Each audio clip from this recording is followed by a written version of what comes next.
Let's talk about Palia. What is it, I hear you ask? Well, Palia is a free-to-play MMORPG. Yes, I did say free-to-play. It's sort of like a 3D Stardew Valley, but with some other people hanging around.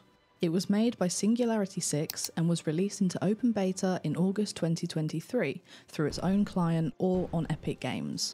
Since then, it's released on Nintendo Switch in December and is now planned to come to Steam on March the 25th, which, by the way, if you put it in your wishlist, you'll get this cool froggie plushie to put in your house or outside your house or just wherever you want to put it. My name's Kaz, welcome to my channel. Today I want to showcase what Palia is all about and run through the general gameplay mechanics and features it has to offer. I'll be covering customization options, the gameplay mechanics, general activities you can expect to spend your time doing, in-game events, the latest patch update, and finally, some of my own thoughts on the game. Without further ado, let's get started. First up, I want to show you the customization options that Palia has to offer. You start off by making your character, picking your face, eyes, and hair. Then you get to pick from a range of clothing options to make your Palian character. It's definitely not the most diverse character creation out there, but it's passable, and I think the art style of the characters is really cute. One thing I do want to note is that once your character is made, you can't change how they physically look afterwards, but you can change your hair and your clothes later, so just make sure you really like your face. All the clothes that you see here are what you get in the game. There's no unlocking, crafting, or buying more clothes, but there is a premium store where you can buy more outfits and glider skins.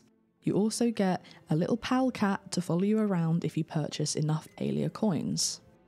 Once you start the game, you'll be shown to your own plot of land that you can build your very own house on. This is where you will also have your various crafting benches that you unlock as you progress.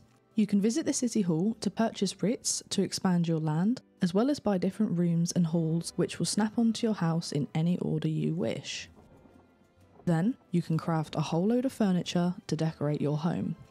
These are nicely organised into sets, so you can easily see the matching furniture styles, and more sets will unlock as you improve your furniture making skill. There is a lot of home customisation to do. I think they've done a great job of giving you the freedom to make some super cozy houses. Small features like painting one wall individually rather than forcing you to paint a whole room, being able to change the window size or even have no windows at all, really make the housing customization options feel endless.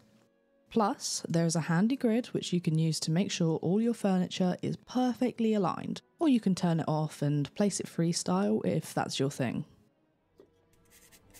The main game mechanic in Palia focuses on leveling up your skills so you can unlock and purchase new tools and recipes. There are 8 skills for you to level up. These are fishing, cooking, gardening, mining, hunting, bug catching, foraging, and furniture making. Each of these skills has an NPC that you buy recipes from. For example, you start off with the makeshift pickaxe, and once you do enough mining to level up, you can visit Hodari to purchase the next recipe and craft the standard pickaxe, and so on. I won't tell you all of the NPCs because it's nice to go out and meet them for yourself and has absolutely nothing to do with the fact I don't know how to pronounce all of their names correctly. You can level up your skills faster by taking advantage of the focus mechanic. This is a meter that fills up when you eat food and it depletes when you do something skill related like mine a rock, chop a tree, or catch a fish. It increases the amount of XP you earn from doing these things, so you should definitely keep this full, or at least not empty. Some foods give you more focus than others, so pay attention by hovering over the food to see how much focus it gives you. You can cook more food to replenish your focus bar, so don't worry about it getting low, just top it up and you're good to go. Once you hit level 9 in each of the skills, you unlock the best tools that you can. I know level 9 doesn't sound that high, but I've put in a solid amount of hours into Palia. I can't tell you exactly how many because sadly that is not tracked on the PC version of the game, but I have only just about got to level 9 in each skill. Once you hit level 10, you gain access to weekly challenges that you can complete to earn medals to purchase special items, so it definitely motivates you to carry on playing.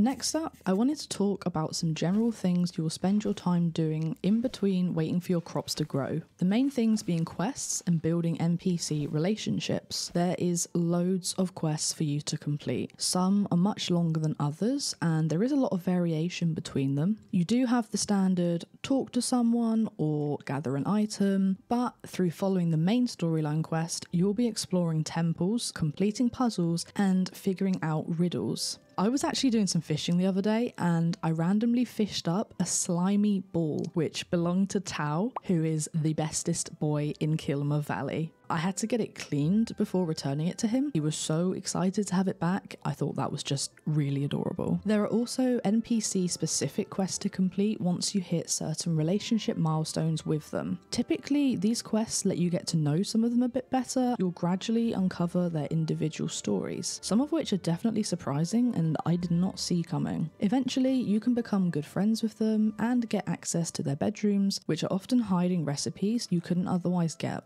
Cue the romance. 9 out of the 24 NPCs are currently romanceable. They have a pink romance meter, but all of them do have a friendship meter, which you can increase by chatting with them, completing quests, or giving them gifts. You can chat with each NPC once every in-game day, and you can give them a gift once every real-life day. Every week, the NPCs have 4 weekly wants. 2 of them are liked items, and the other 2 are loved items, which will increase your friendship further. You can either speak to the NPC and they'll tell you about an item that they want, or sometimes they will tell you about an item that another NPC would like. These can literally be any gatherable item, bug, fish, or food. Sometimes it can be a lot to keep track of, so I use the most amazingly handy website called Palia Tracker to keep up with who I've gifted already and what gifts I've given them. I'll leave a link in the description box below so you can have a look too if you're interested. Another thing you can spend your time doing is completing the bundles. You'll be introduced to these through doing a certain quest. These are basically gathering a collection of items which apparently furthers a major quest line. They can be quite hard to complete as some of the fish or bugs are rare to find and some of the dishes you need require recipes that can only be found out in the world, but it's something to gradually work towards over the course of your Palian journey. Lastly, I wanted to mention there is a hidden area called the Underground where you can play some retro games on old style arcade machines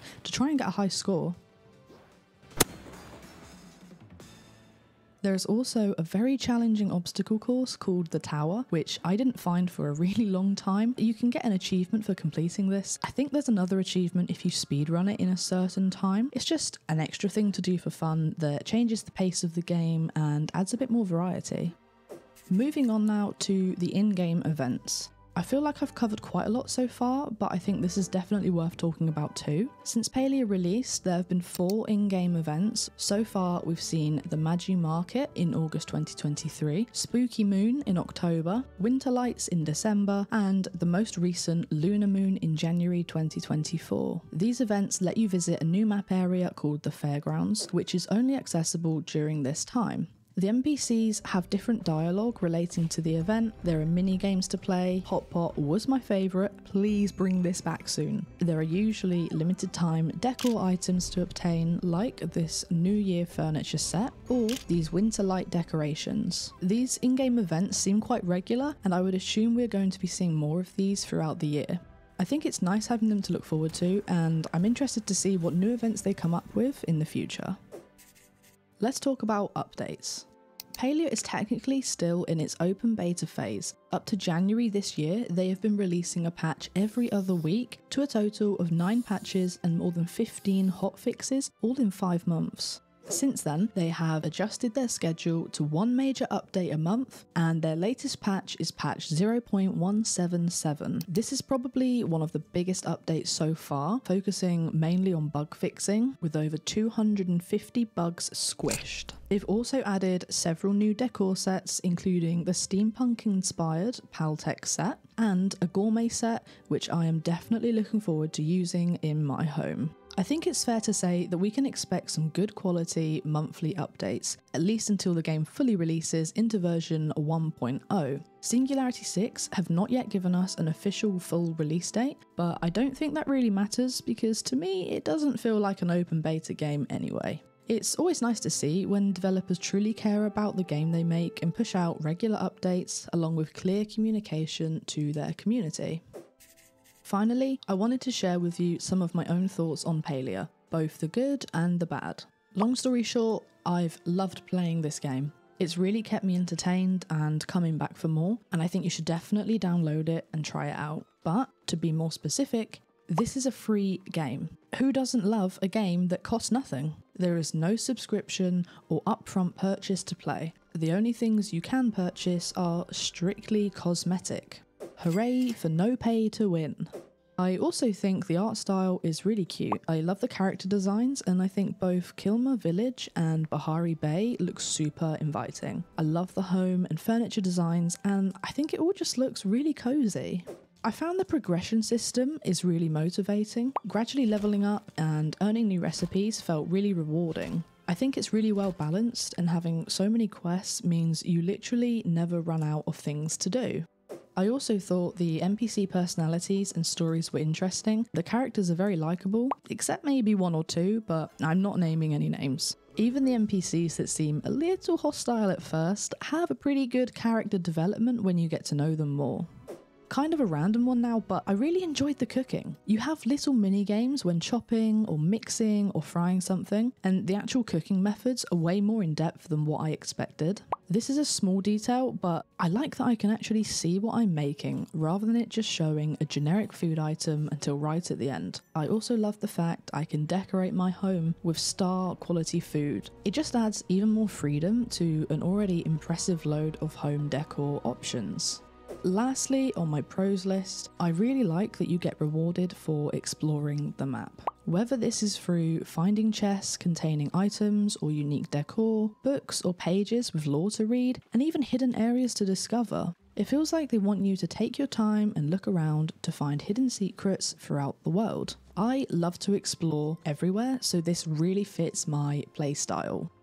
Now, moving on to the not so great points, there are definitely a couple of negatives in Palia, but I hope some of these will be fixed or introduced in future updates before the game fully releases. The main one for me is my storage chest inventory at my home plot. When I'm decorating my house, I can never find the piece of furniture I'm looking for, and I'm forced to scroll down, checking every item in quite a small window until I find it. They do have general filters between fish, bugs, materials, etc, but I want to see more decor specific filters like wallpapers, floors, beds. Even just a search bar where I can type what I'm looking for would make life so much easier. Next is the character creation, which I feel is maybe lacking a bit. When Palia released, there was no facial hair, but they have since added beards, glasses, new hairstyles, and more hair colour options. It's nice to know that they are listening to the community and are working on adding more features. I still think we could do with some more options like age or height, just to feel like we can really play the game as ourselves.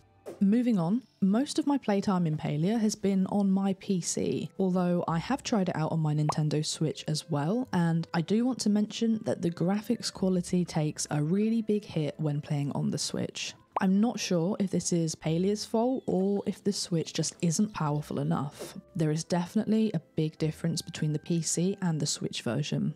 Because of this, I would definitely recommend playing on either the PC or the Switch, because playing on a mix of both made the graphics difference seem even more noticeable. Finally, I'm not sure if this is even a con, but I guess it's just something to note. There is no traditional combat in Palia. The closest thing to combat would be hunting, where you hunt Chappa, Cernak and Mujin to get resources. Although you don't have to do this, as you can purchase some of the resources from Zeki's general store in Kilmer. So yeah, no combat, just hunting, but I'm cool with that.